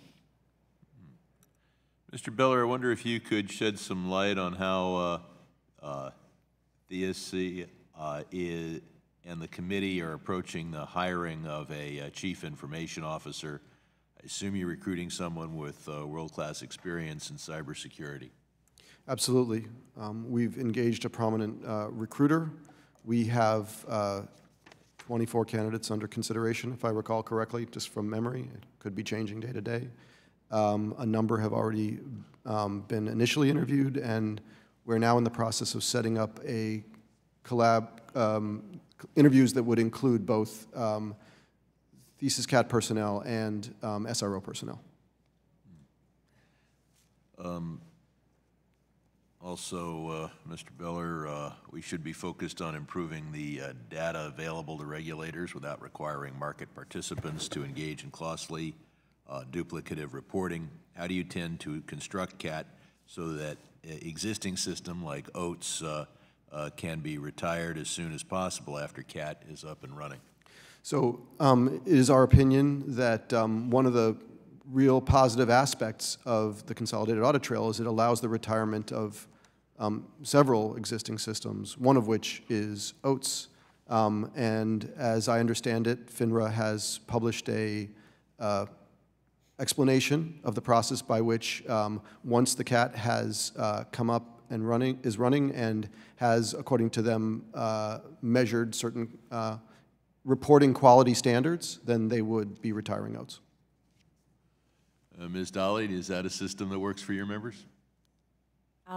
Yeah, I mean, that would be fantastic if we got to that point so we didn't have duplicative reporting requirements. Mr. Beller, could you provide a summary of Thesis expertise with respect to management and security of market data, including expertise in responding to cyber attacks? Certainly. I personally have been involved with cybersecurity for an extended time. There's some information in my prepared testimony. In fact, as a researcher in the Bell Communications Research, which is the research organization of the telephone networks back in the day, I myself did research on the application of cryptographic protocols to securing communications.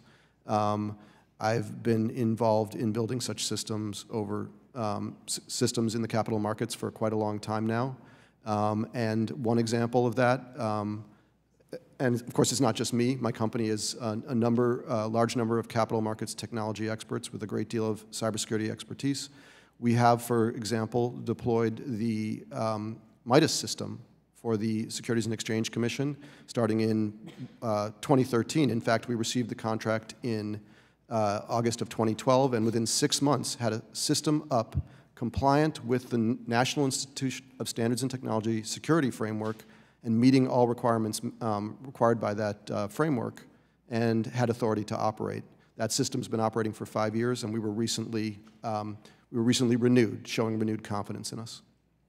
Thank you. My time's expired. I yield back. Gentleman's time has expired, but we are going to move to a second round, and I will recognize myself here for 5 minutes to kind of continue the conversation. A little bit of what Mr. Davidson was talking about, but certainly what the ranking member and I were talking about up here. And Ms. Daly, I'd like to know, are retail investors typically involved in market manipulation? Maybe Mr. Concanon, you can address that as well.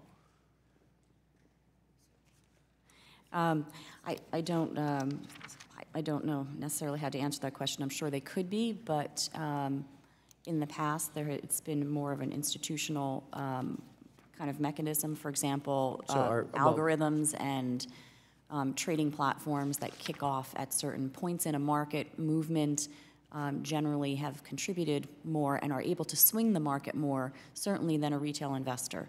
Could there be a bad actor that's a retail investor? Of course, but the average retail investor, as described before, is not necessarily going to be able to move the market. Mr. Concanon. Yes. In fact, when you look at the data, and Mr. Galash mentioned the large trader ID, if we were to implement a large trader ID, we'd probably capture the majority of what I'll call the surveillance alerts that our regulators are seeing day in and day out. So retail investors generally are not involved in manipulation. There are retail investors that obviously get caught up in insider trading, and we capture those quite quickly. We are seeing an increase of... So just on that point, so you don't need PII at that point, that data, to necessarily catch somebody who is doing insider trading? To be clear, we, the market, and the regulators always get PII. So the PII exists in the regulatory framework. But it wouldn't have to go into a database. We don't need to it catch those in the inside surveillance. Traders. Yeah. So there's not a surveillance mechanism in the U.S. that is surveilling Social Security numbers to look for insider trading. So have there been alternatives really considered? I mean, Mr. Galash had talked a little bit about this, large trader ID, which has been talked about. I mean, why could we not just do that? Assign a certain threshold and above has to have this ID, then use that, load that into the database. It would seem to me that covers what the SEC is trying to get at. It covers the tracing of market manipulation and other things, yet it doesn't expose individual retail investors. Bill Huizenga going out and buying 300 shares of Pickett, Gentex, or Steelcase, or whatever it might be, good West Michigan companies. A, I'm not moving the market. B, I'm not using any kind of manipulation into that. But I'm exposed, and information is the gold. Personal information is the gold of the modern era, as I always say. And if we know that there's a that the safe has been cracked, and we go, the cat burglar got away, or maybe we even caught the cat burglar, but let's just load some more gold into that vault, which we know has been breached. Why would we continue to do that? So. There was a question in that. Yeah, statement. Here's the question. Can we get a system? I understand the question. Okay. The answer is there are alternatives to the current design of PII in the CAT.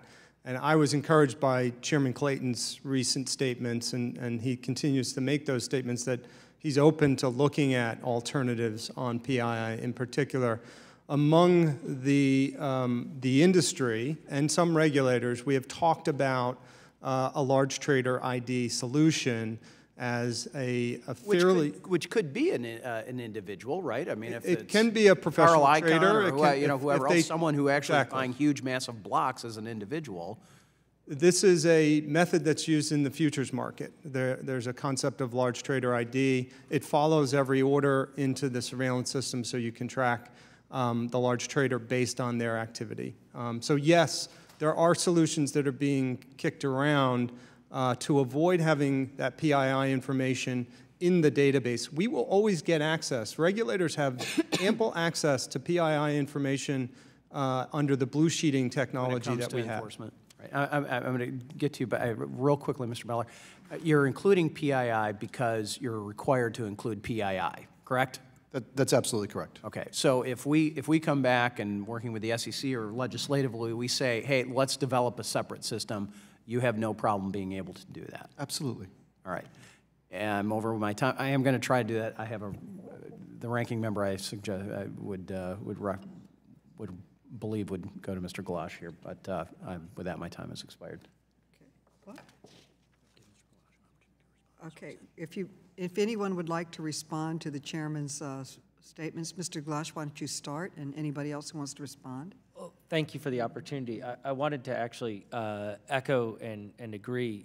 Frankly, the FINRA had proposed using a large trader ID reporting system as part of the Consolidated Audit Trail many, many years ago, and actually wrote a white paper on precisely that point.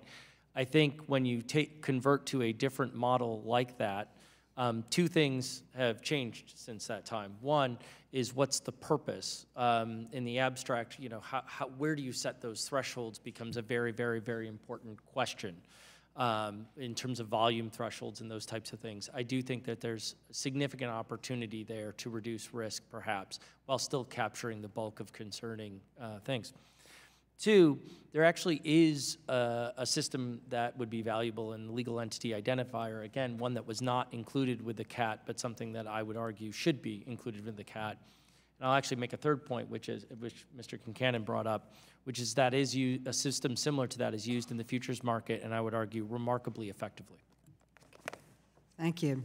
Mr. Beller, you noted in your testimony that the CAT is subject to very robust cybersecurity standards.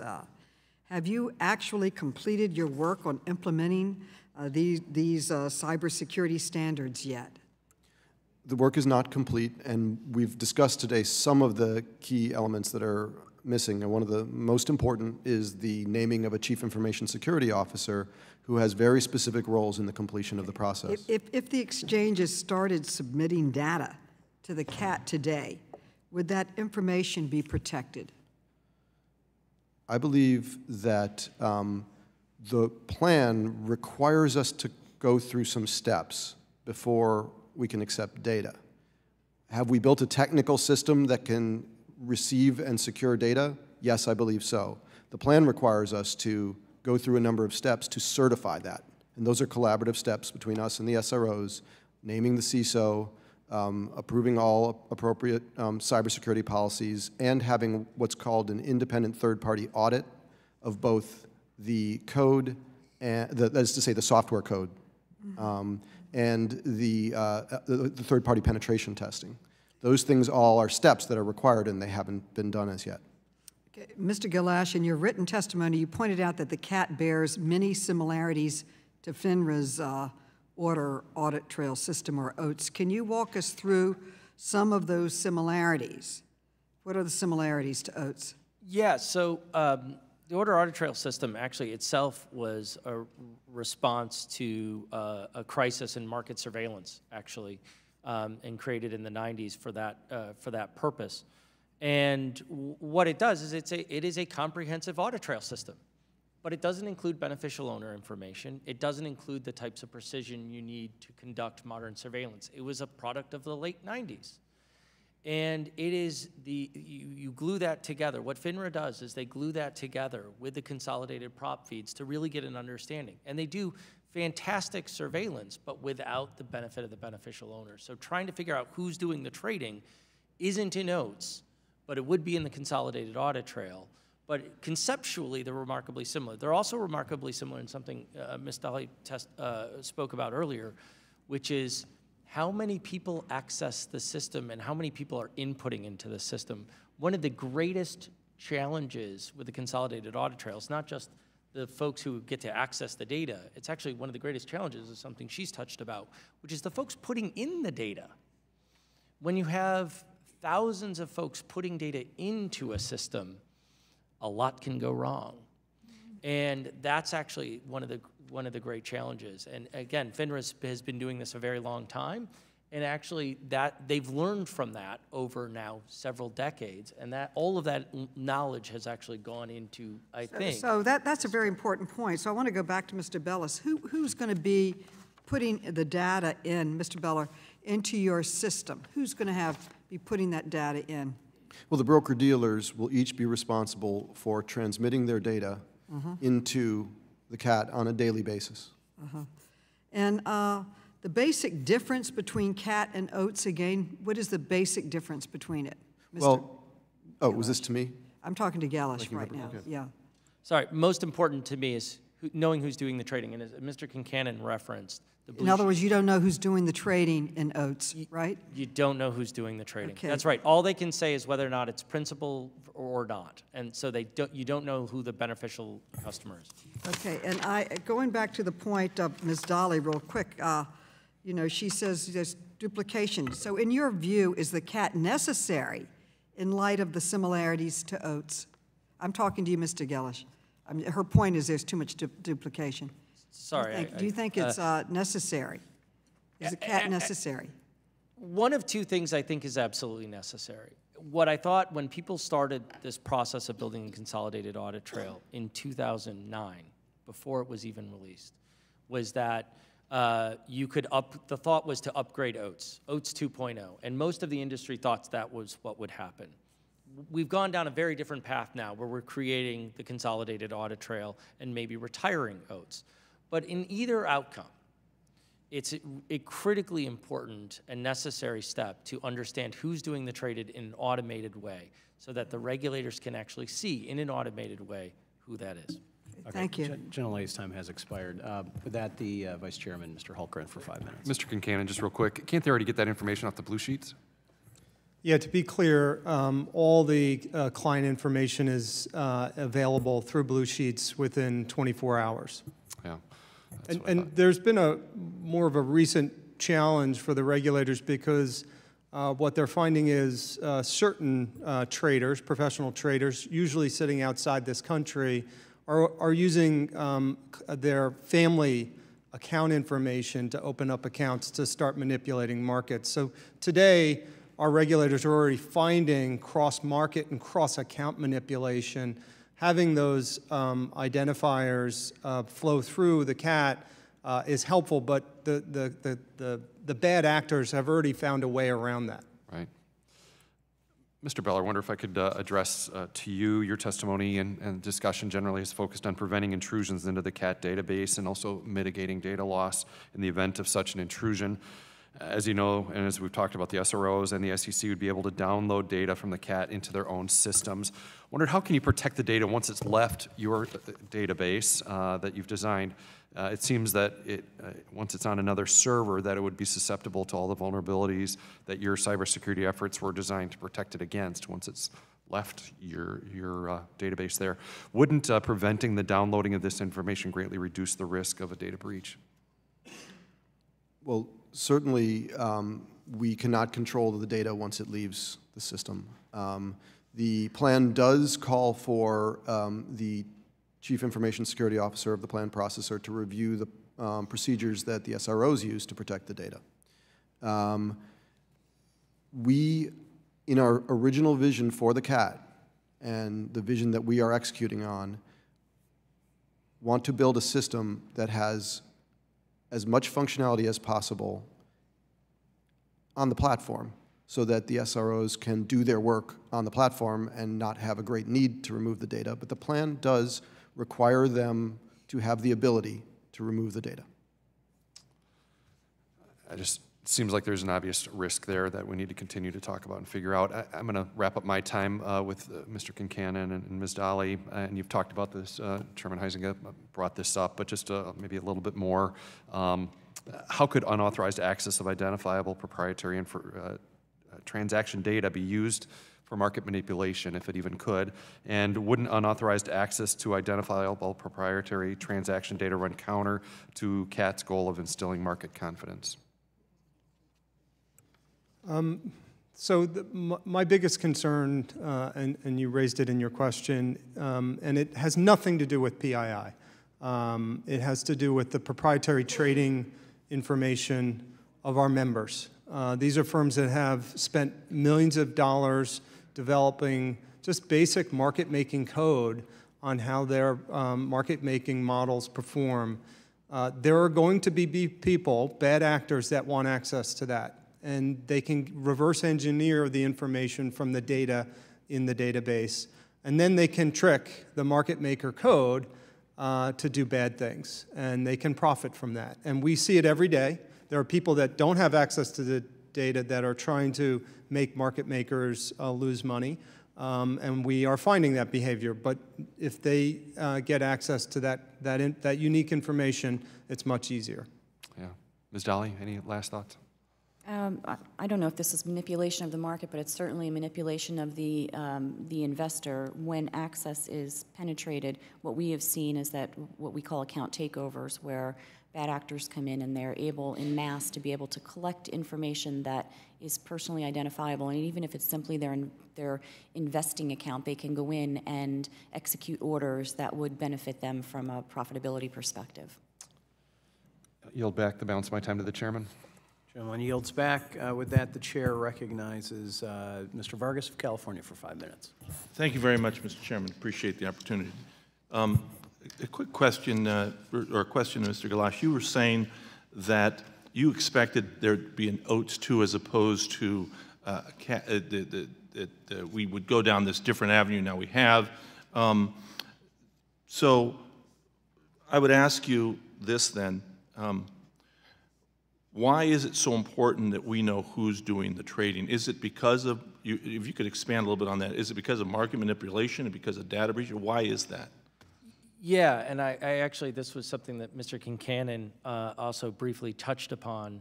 If you have the opportunity, I encourage you to ask your staffs or you personally to go speak with the market surveillance folks at FINRA. It's an incredibly impressive team that oversees the markets. And one of the most disturbing things I learned when I was a securities defense lawyer and had a number of firms as our clients, and I focused on trading cases, market manipulation cases, in fact.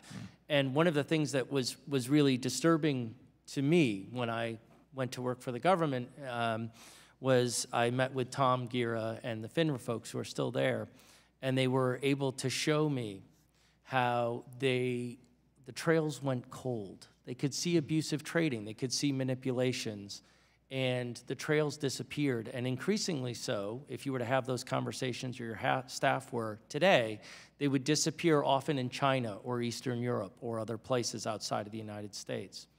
And one of the things that's very, very, very hard to do is to track trading across markets. So they have gotten very, very good at trying to reverse engineer patterns. They have hundreds of them. Trying to reverse engineer patterns to basically solve a problem that would be readily solved and much more likely and consistently solved if they actually knew who was doing the trading in the first place. Would anyone else like to comment on that? Yeah, I'll just, in terms of the trail going cold, just to clarify, because I'm quite aware of how it works. Unfortunately, FINRA doesn't have the jurisdiction, nor do the exchanges and the other SROs, against an individual. And so those cases are passed to the SEC, and the SEC then has full jurisdiction to go after individuals that perform manipulation. We have jurisdiction over only our members to prosecute our members. Trail going cold means there is an individual trader in a foreign jurisdiction trading in our markets, doing bad things, and it's at the hands of the SEC to go and prosecute that individual. That's very hard for them to do. When they think about all the resources that they have, there's a lot of bigger things for them to go after. And so trails do go cold, but we have rules in place now that will actually shut off the firm that actually allowed that individual into our market. So there's more detriment now because of some of the rules, recent rules that we have passed, where you lose complete access if you let bad actors into our market. Mr. Galash, yes, sir. I might respond.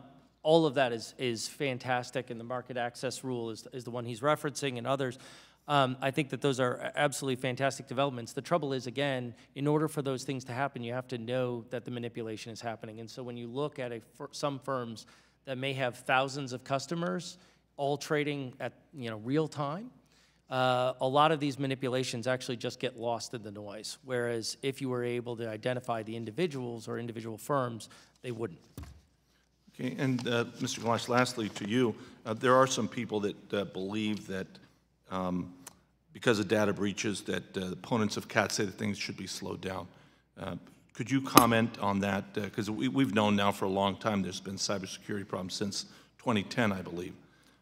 Well, yeah, cybersecurity has actually been a significant concern for the years even before the Consolidated Audit Trail, and since then, most recently, we are certainly focused on Equifax and the SEC's decades-old Edgar system.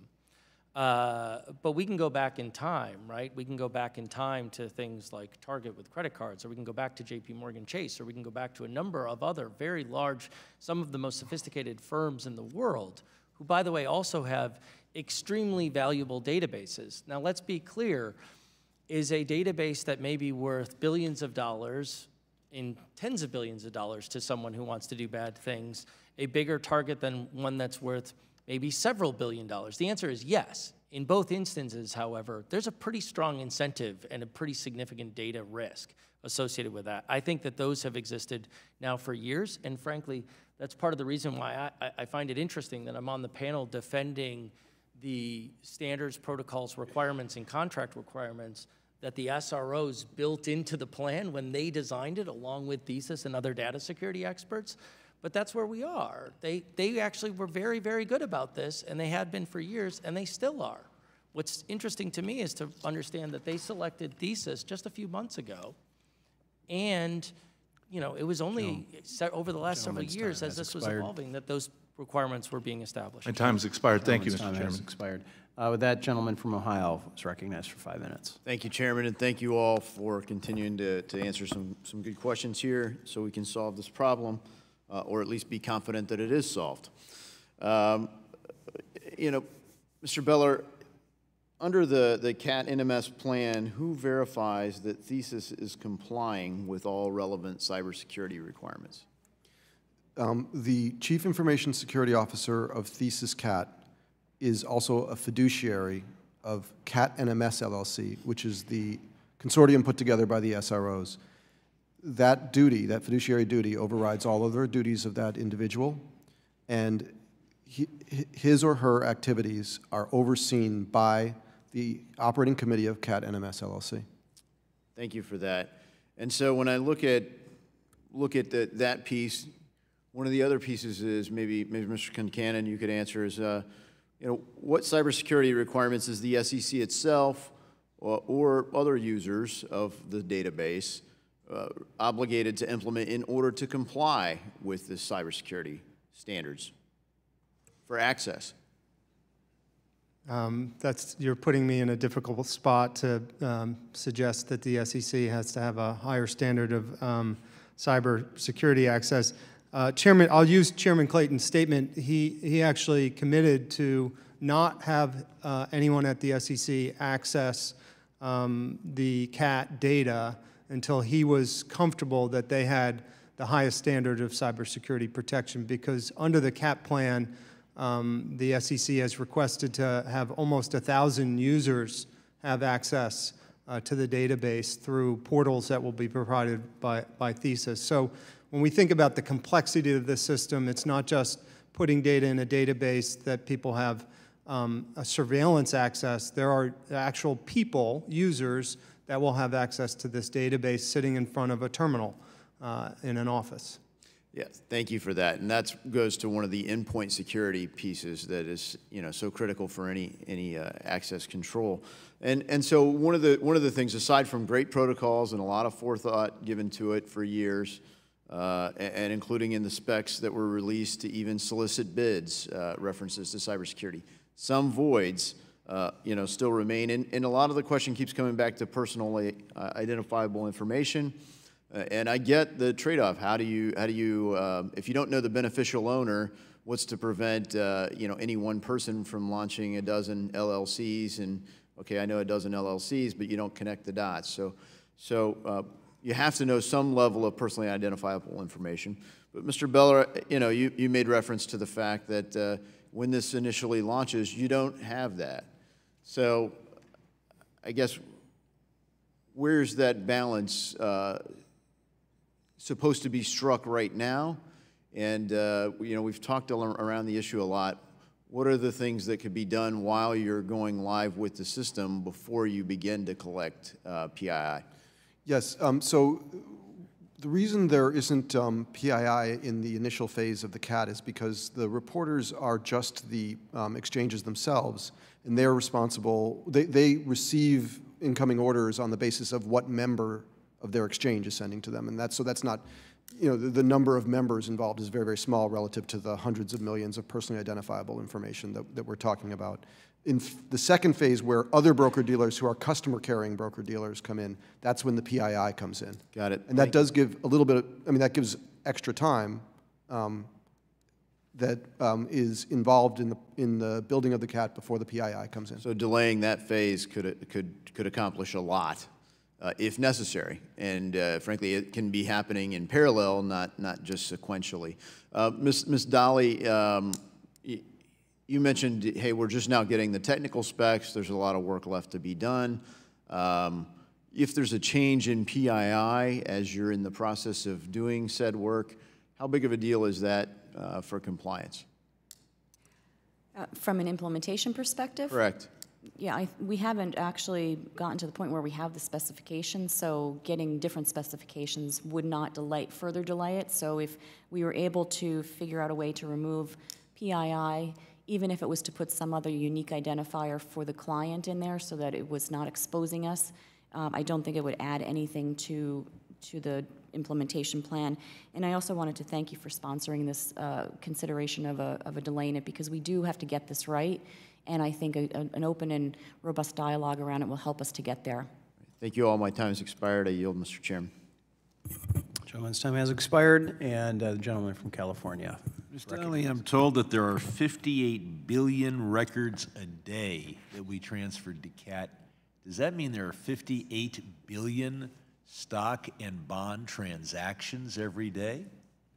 No, those are elements of the transaction. So it's the order execution, it's the order details, it's the quotes. So if I order my name, my address, the date, okay. How many transactions a day are we talking about being reported? Does any witness know?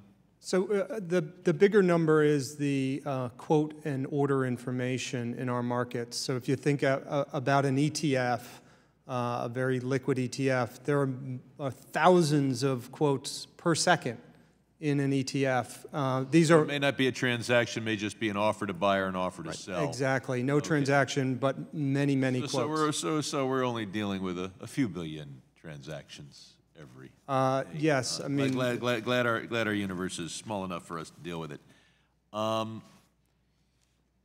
Let's see, Mr. Gelich, the CAT was created pursuant to the National Market System NMS plan. Could you describe how the NMS plan model differs from traditional rulemaking?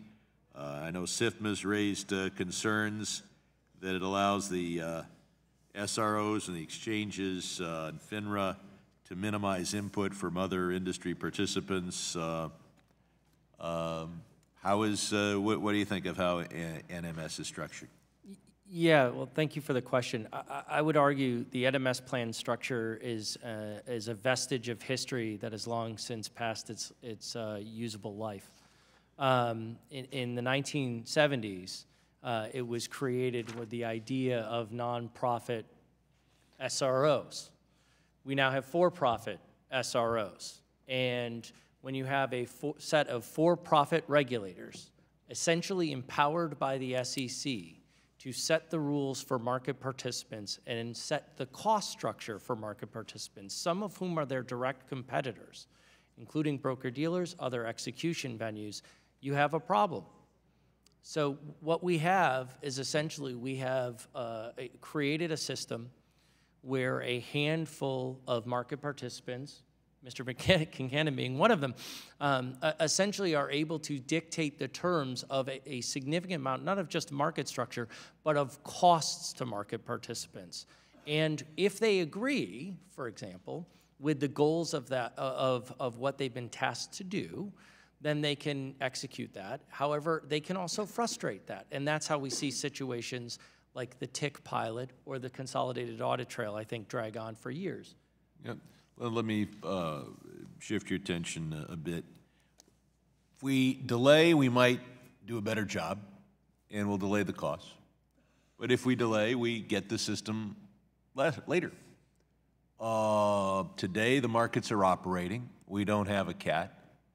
What's the problem? Yeah, I think I mean, at some point we have sort of boiled the frog when it comes to the CAT. It's been now 7.5 years, and as every major... What abuses are occurring because we don't have a CAT? Right, so market manipulations are occurring. I don't know when the next Navander Saro is going to cause the next flash crash or significantly cause the next flash crash, but I do know that prior to him causing the next flash crash, he was involved in a number of what we later found out were market manipulations. So once the whistleblower identified the bad actor and regulators were able to use the blue sheet process and others, they were able to reconstruct that he was someone that they could have identified and stopped a long time earlier. So the answer is, I don't know what we are now in a So it's not that the present system will catch the problem too late to stop it. The present system may never tell you that you had a problem. Both. Both, Mr. Kinnan. I would vehemently disagree. The current system does capture manipulation. We capture it every day. We have hundreds of alerts, if not thousands of alerts across all of the SROs and across FINRA, which is our not-for-profit regulator that sits at the middle of our markets. So we are capturing manipulation every day. We are well protected while we build a system that needs to be perfect. We can't make a mistake in building CAT. It has to be perfect. I know my time has expired. I'd just say that with the rules of the Cayman Islands, Switzerland, some other places, I'd be surprised if you'll ever know the beneficial ownership of some of the entities doing the trades. I yield back. Gentlemen's time has expired. With that, I would like to thank our witnesses for sticking around, doing 2 rounds of questioning. I think this was very, very helpful. I think we made some progress. Without objection, all members will have 5 legislative days within which to submit additional written questions for the witnesses to the chair, and I will then forward those witnesses and ask for your response as promptly as you are able to. And then also without objection, all members will have 5 legislative days in which to submit extraneous materials to the chair for inclusion in the record. And with that, our hearing is adjourned.